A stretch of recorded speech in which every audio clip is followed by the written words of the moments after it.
Nilikha ni Allah si Adam at pagkatapos ay ang ating mga kaluluwa ay tinipon niya ang mga ito at tinanong, "Hindi ba't ako ang inyong Panginoon?"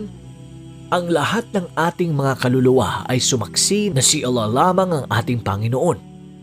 Pagkatapos ay nilikha ni Allah ang sangkatauhan sa pamamagitan ni Adam at mula noon ang pag-ikot ng mga salinlahi ay tuloy-tuloy. At ngayon ay malapit na nating marating ang 7 bilyong bilang ng tao sa daigdig. Nilikha ni Allah si Adam mula sa alabok at ang kabiyak ni Adam ay nilikha niya mula kay Adam na dahil dito ay pareho silang nalikha na walang ama at walang ina at sila ay parehong mga natatanging nilalang. Mayroong isa pang natatanging nilikha ni Allah nang walang kasamang sexual na relasyon ay yaon ay si Jesus na nilikha ni Allah ng walang ama, ngunit sa pamamagitan lamang ng kanyang ina na si Maria. Kay Maria ipinadala ni Allah ang banal na espiritu na si Anghel Gabriel. Tumungo si Anghel Gabriel sa anyong tao kay Maria at dinala ang salita ni Allah na siyang utos ni Allah na mangyari na inilagay sa sinapupunan ni Maria upang siya ay magdalang tao ng walang anumang sexual na ugnayan kanino man. Kaya nilikha ni Allah si Jesus ng walang ama. Siya ay walang ama, ngunit siya ay may ina at siya ay nilikha sa sinapupunan ng ina. Ang lahat ng tao ay nabuo sa sinapupunan ng mga ina liban kina Adam at Eva. Nilikha ni Allah silang dalawa nang wala sa sinapupunan ng mga ina.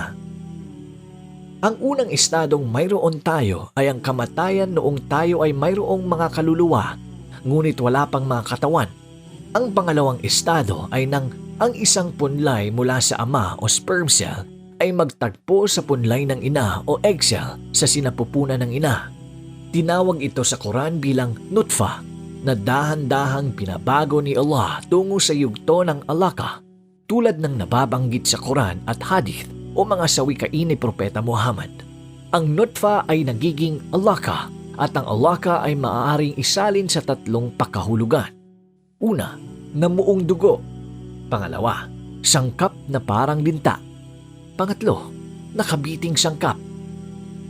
Ang lahat ng 3 ito ay tumpak na pinatunayan ng magkabagong siyensya na sa loob ng 40 araw ng pagbubuntis, ang bilig o ang embryo ay isang namuong dugo, mukhang linta at nakabitin sa mga dingding ng bahay bata sa sinapupunan.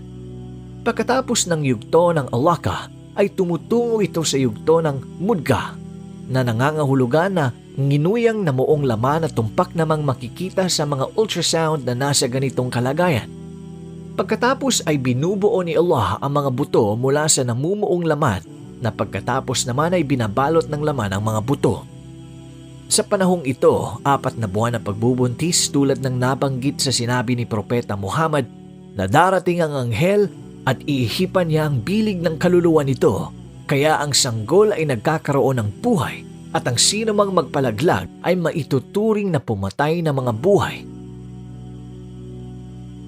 Tinatayang may 50 milyong legal na pagpapalaglag ang nagaganap sa buong mundo taon-taon. Ngunit kung isasama pa ang hindi legal na pagpapalaglag ay aabot sa bilang na 100 milyon ang mga pagpapalaglag. Ang legal na pagpapalaglag ay nangangahulugang pinahihintulutan ng ilang mga batas na gawa ng tao ang gawaing ito, ngunit sa batas ni Allah ay hindi ito pinahihintulutan. Ano pa kaya ang mas masahol pa sa kasalanan ng sangkatauhan sa pagpatay nila sa kanilang mga sariling anak na kahit ang mga hayop ay hindi makagagawa? Nasabi sa Quran na para silang mga alagaing hayop o mas masahol pa sa pagkaligaw. Pagkatapos ng 9 na buwan ay lalabas tayo mula sa sinapupunan na isang mumunting mundo tungo sa malaking mundo. Pagkatapos ay maninirahan tayo sa mundong ito ng ayon sa nakatalagang panahon na itinakda ni Allah. Pagkatapos ay tiyak na ililipat tayo sa isa pang sinapupunan, sa sinapupunan ng lupa na tinatawag na libingan. Noon ay sa bahay bata tayo nakatira at ngayon ay sa puntod naman na kung saan ang ating mga katawan ay mananatili hanggang sa araw ng paghuhukom. Kapag dumating na ang oras, ay wawasakin ni Allah ang lahat ng nasa daigdig Sa pamamagitan ng pag-uutos sa anghel na ihipan ng trumpeta, nanilikha ng ugong na mas malakas pa sa bilyong bombang atomiko.